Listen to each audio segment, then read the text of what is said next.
Mangicela ngibingelele egameni likaJesu. Amen. Niyathemba ukuthi niyaphila. I was looking at the book of 1 Corinthians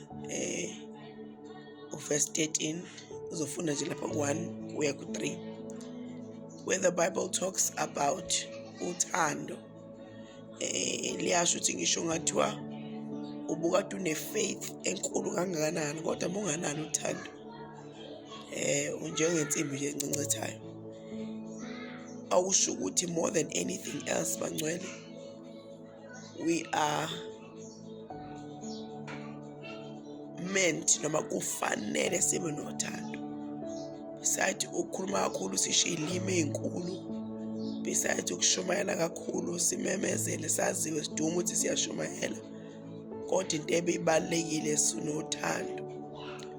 Angazi sengathi singaba abazalwane bezenzo, abazalwane who's gonna show love kubanye abazalwane, kubanye abantu.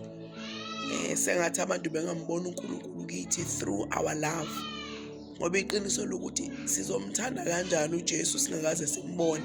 Sihlolo ukuthandana sisodwa, sihlolo ukuthanda usisi wakho, sihlolo ukuthanda umfowenu, sihlolo ukuthanda umakhelwane wakho, kodwa you claim ukuthi uthanda uNkulunkulu. Angazi ngilapho nje mina ukuthi we cannot claim and say siyamthanda uNkulunkulu yet siyaxovana sisodwa, siyaxobana, siyanyadelana. Kodwa sithemba ukuthi noma simemezela ukuthi sithanda uNkulunkulu, sithemba ukuthi sizoma emapulpiti sishumayele kakhulu, kodwa uthando amongst us alukho. Uxove omunye umzalwane azaphume enkonzweni ayishiye inkonzo ngenxa yakho, uxove ukhulume, uhlebe kusukela ekuseni kushona ilanga, uhlebe ngomunye umzalwane ade egqoke isicathulo esitshayile, uhlebe ukuthi i-hairstyle yakhe igugile, uhlebe uyeke ukuhlala ezweni laNkulunkulu and understand ukuthi utheni yena. Uyeke ukuthi u-understand ukuthi kunezinto ozovimbakala ukuthi uyithole ngenxa yento yiyo, ngoba it doesn't matter ukuthi ubushumayela kangakanani, ushiye ilimi engakanani, but unganalo uthando uchithela isikhathi mntaka baba. So let's learn to love one another.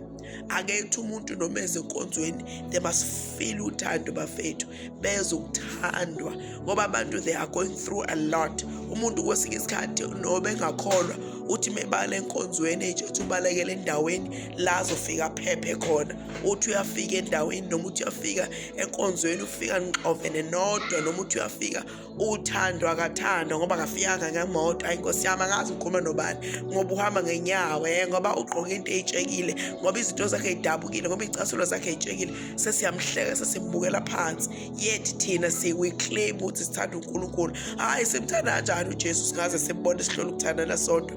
Asithandaneni sodwa ukuze kuyobonakala ukuthi impela cha uJesu siyamthanda. Awukwazi phela ukuclaim ukuthi uthanda uJesu uye ukuthanda umzalwane oseduze kwakho, umzalwane agule, umzalwane alambe, unakho usizo kodwa ungakwazi ukumsiza. Hayi ngizosho lokho emini bafowethu. Hayi asibuyele emuva, let's go back to the drawing board. Ake si-check isisi.